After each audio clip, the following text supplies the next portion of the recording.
this video, we're going to make a section view for the building. To create a section view, you can start with a floor plan view. You can go to View tab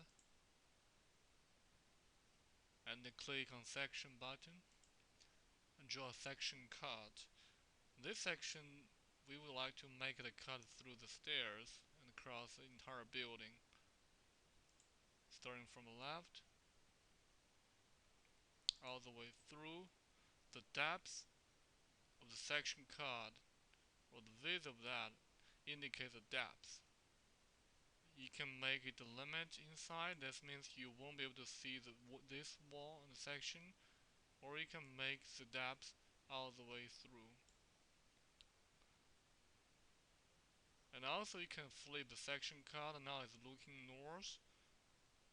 By clicking this button, it can look south.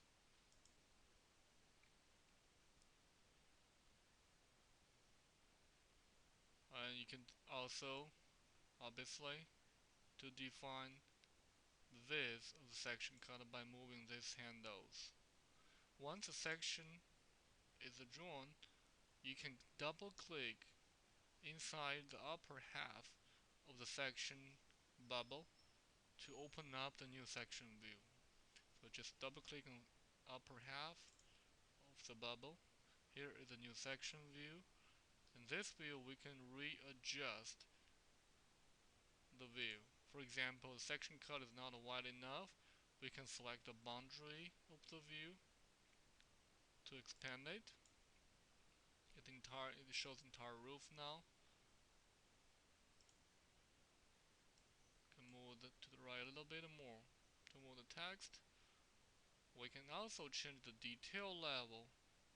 I'm not showing this to the class yet, but this button, the lower left corner, is called a detail level. Basically, most time we're on coarse level. It only shows outline of the objects.